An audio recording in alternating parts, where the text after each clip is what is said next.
So I was going through a lot of anxiety issues when I was an undergrad. I didn't really understand what mental health was. I grew up my whole life, in a community that often shamed or had a stigma against it. I was starting to get less and less sleep.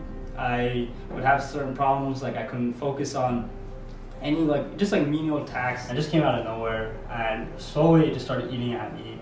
I couldn't be who I was. You feel hopeless, you feel lost, you feel like everything that you wanted to do is just put on the back burner. At the end of my second year of college, I hit my absolute worst in terms of my mental health.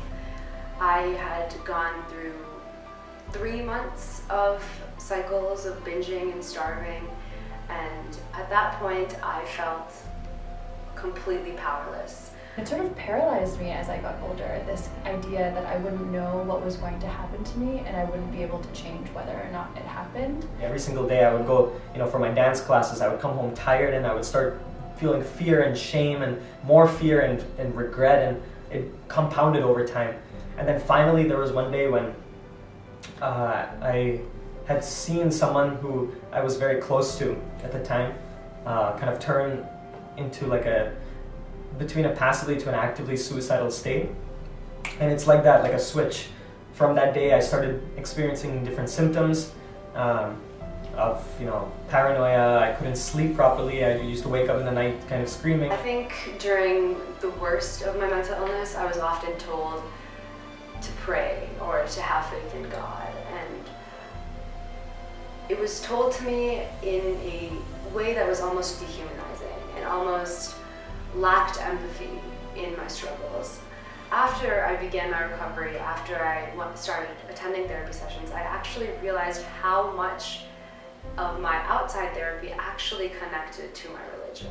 I felt ashamed and scared to tell my family in the beginning, and I felt the need to hide it because of how we had spoken about mental health. It was something, whenever there was a depressed student, for example, kind of my family, my community and stuff there would be a sense of shame in being depressed or anxious or something like that. When I started talking to my friends around me, especially in the South Asian community, I realized I'm not the only one going through this. There's a lot of people in the South Asian community and in general who are fighting mental health issues, especially in college and graduate programs and things like this. Almost 600 million Indians suffer from some sort of mental disorder, and that's more than the population of South Africa.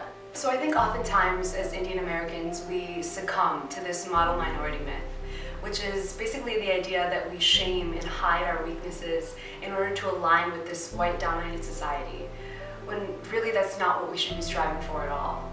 So a lot of mental illness and psychiatry's first understandings as a profession are derived out of ancient India.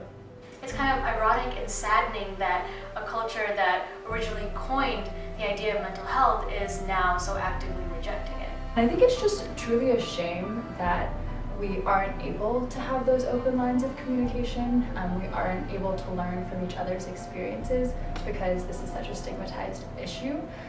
If we were able to talk about it openly, maybe we would have a better idea of what works, whether someone might benefit from engaging more in their religion, or whether exercise is something that helps someone deal with a certain symptom. We deem anything that is not perfect as a weakness, and that pressure of perfection spirals into all kinds of mental health challenges. And I think I Am Shakti recognizes that and seeks to elevate the problems with perfection and the problems with seeking perfection. And by elevating the voices of those that are struggling with mental health challenges, we are actually providing a form of resistance to this white-dominated society. I remember reading this article about Princess Diana of Wales, who actually experienced an eating disorder called bulimia. And as soon as she came out with her disorder, hundreds of women everywhere started talking about their eating disorders, bulimia, anorexia. And at first people were like, did Princess Diana cause eating disorders?